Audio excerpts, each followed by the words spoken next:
Welcome to the world of real estate and the infamous Amityville Horror House. I'm Freddie Crespo, broker owner of Investors Real Estate, and I'll be your host. This spine-chilling residence has been at the center of one of the most gruesome events and terrifying ghost stories for the past 4 decades.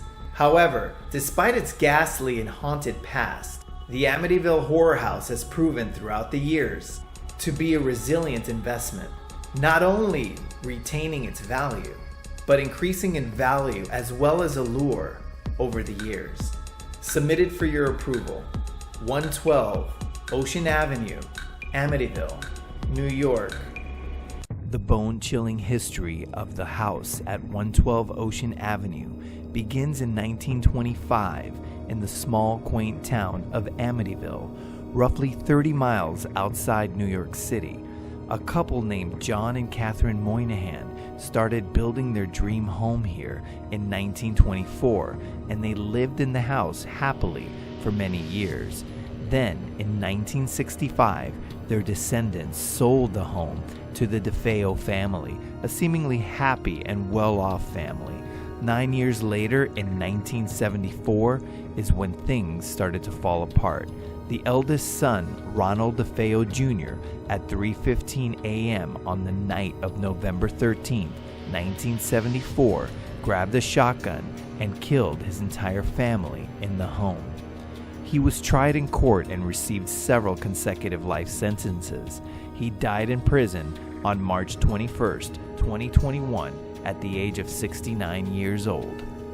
After the house came out of probate, it sold for $80,000 in 1975 to George and Kathy Lutz. There's nothing like it on the market. Not at this price. The Lutz family moved in afterward and claimed they were haunted by evil spirits and demons and left the home, leaving all of their furniture and belongings behind 28 days after moving in.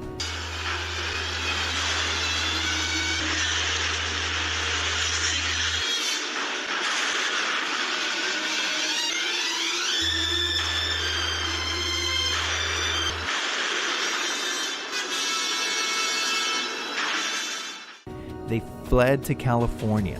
The bank foreclosed on the home in 1977. They never made a single payment on their $60,000 mortgage. The best-selling book they wrote about the experience came out in September in 1977 and became a famous film in 1979. The Lutzes netted $300,000 from the book and the movie. In 1977, the bank sold the property to James Cromarty for $55,000, and he lived there for 10 years. He told Newsday that nothing ever happened there. He then sold it 10 years later to another couple who happened to live there for 10 years as well. He sold it to them for $325,000, close to the peak of the real estate market. Again, 10 years later, in 1997, the home sold for $305,000, and that was almost at the bottom of the real estate market. 13 years later, Caroline and David D'Antonio purchased the home for $950,000 in 2010, which is right off of the top peak of the market from 2007. Unbeknownst to them, they had no idea that the market had just peaked in 2007 and was on a downward spiral all the way down to 2012, 2013 in their marketplace. The home now, with a new address of 108 Ocean Avenue, features amenities like a new kitchen and completely remodeled home. The evil eyes of the home, which people used to refer to the attic windows, they were also redone to tone down the evil. A little bit late, and things started to look positive for the infamous house. In the summer of 2016, the home was put up for sale again after the untimely passing of David D'Antonio. No connection to the house though. It hit the market with an asking price of $850,000 and eventually sold in February of 2017. It sold well below ask at $605,000 as it didn't have enough time to recover from that downward spiral. It is still owned by the buyers who bought it in 2017 for $605,000, and it's worth today approximately $1 million according to Zillow.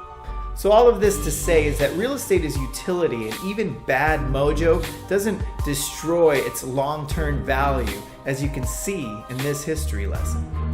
If this was interesting or valuable to you, please hit the like button and the subscribe button, as I plan on doing more of these types of videos. And remember, if your realtor says there's nothing like it on the market at this price, beware.